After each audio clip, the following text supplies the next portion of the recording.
Buenos días, vamos a orar. Padre, en el nombre de Jesús, abre nuestros sentidos espirituales y nuestro corazón.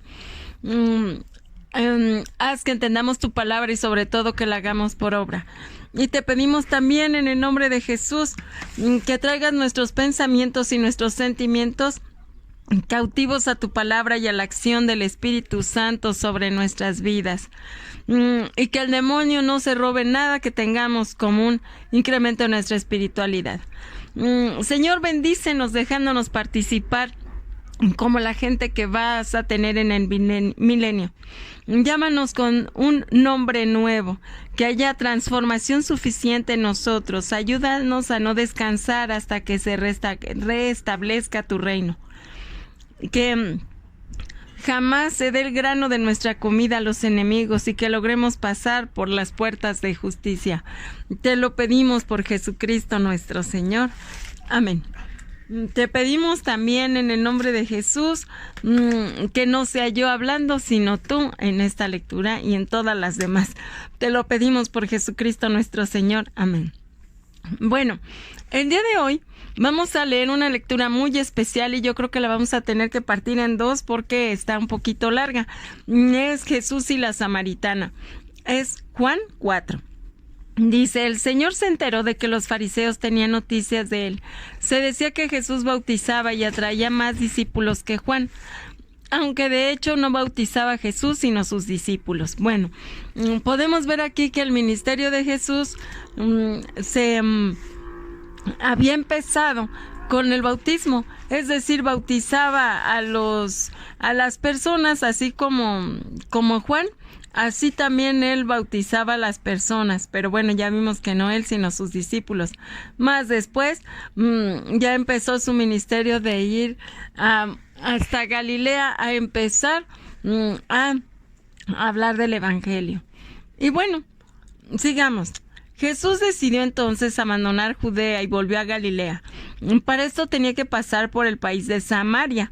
Y fue así como llegó a un pueblo de Samaria llamado Sicar, cerca de la tierra de Jacob, que dio a su hijo José, y allí se encuentra el pozo de Jacob. Así es. Bueno, para esto creo que ya les he dicho que se dividió. Después de Salomón vino su hijo Roboam y allí se dividió el reino en dos, los del norte y los del sur. Arriba 10 tribus, abajo solo 2. Y bueno, la capital del norte era Samaria, la capital del sur era Jerusalén. Y bueno, resulta que él iba a Galilea. Galilea queda al norte, donde es, hagan de cuenta, como si fuera un sector. Allá vivía Jesús en Nazaret. Nazaret correspondía a Galilea, como si fuera un pueblito de un municipio, ¿no? Bueno, entonces resulta que pues así pasaba por allí, por ese pueblo de Sicar que estaba cerca de Samaria. Y continuamos, dice, Jesús, cansado por la caminata, se sentó al borde del pozo. Era cerca del mediodía. Fue entonces cuando una mujer samaritana llegó para sacar agua y Jesús le dijo, dame de beber. Los discípulos se habían ido al pueblo para comprar algo que comer. Muy bien. Entonces los demás se van por las tortas, ¿verdad? Van a comprar algo para comer. Mientras tanto, él se queda allí en el pozo. Y bueno, vamos a continuar leyendo. Dice, la samaritana le dijo, ¿cómo tú que eres judío? Dice, era cerca del mediodía, fue entonces cuando una mujer samaritana llegó a sacar agua y Jesús le dijo, dame de beber. Los discípulos se habían ido al pueblo para comprar algo de comer. La samaritana le dijo, ¿cómo tú que eres judío me pides de beber a mí que soy una mujer samaritana? Se sabe que los judíos no tratan con los samaritanos. Jesús le dijo, si conocieras el don de Dios, si supieras quién es el que te pide de beber, tú misma le pedirías agua viva y él te la daría. Bueno, entonces le pide agua a esa mujer y ella le dice, ¿sabes qué? Sí te voy a dar agua, pero pues ¿cómo tú me pides agua si tú eres judío? Así como que si tú vienes del sur, ¿por qué me estás pidiendo agua a mí? ¿No sabes que somos enemigos? Casi le está diciendo. Entonces, por favor, tú sabes que somos enemigos, entonces ¿por qué me estás pidiendo agua a mí, verdad? Y entonces todavía Jesús le dice, mira, yo te puedo dar agua viva, y si tú supieras con quién estás hablando, pues hasta me pedirías agua a mí. Y entonces ella se queda así como que, a ver, me estás pidiendo agua porque no traes ni en qué sacarla, y ahorita ya hasta tú me quieres dar agua a mí. Claro que lo que habla Jesús siempre es de manera espiritual y no de manera física. Y dice, ella le dijo, Señor, no tienes con qué sacar agua y el pozo es profundo. ¿Dónde vas a conseguir esa agua viva? Nuestro antepasado Jacob nos dio este pozo, del cual bebió él y sus hijos y sus animales. ¿Eras acaso más grande que él? Así es. Entonces, ¿cómo iba a ser que le iban a dar a él que le iban a dar a él pues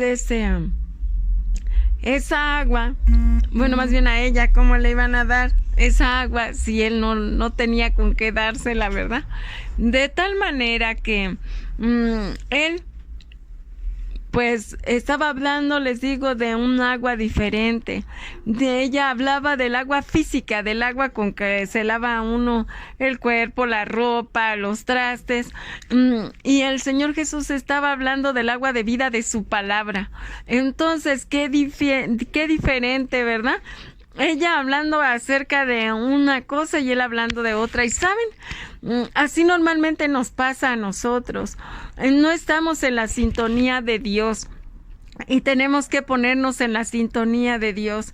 ¿Por qué? Porque es importante. Si no entendemos todo lo que Él quiere decirnos. Y nada más lo leemos literal, como si eso fuera y ya, bueno. Hay unas instrucciones literales, pero otras que se entienden, y sobre todo aquí con Juan. El evangelio de Juan es un evangelio muy, pero muy, pues diferente en el sentido de que es muy espiritual, Juan. Entonces es necesario poner mucha atención en lo que estamos diciendo, y esto es muy espiritual. Bueno, entonces dice Jesús, el que beba de esa agua volverá a tener sed, pero el que beba del agua que yo le daré nunca volverá a tener sed. El agua que yo le daré se convertirá en él en un chorro que salta hasta la vida eterna. Así es, estamos viendo que esa agua, pues era el agua de su palabra, ¿verdad?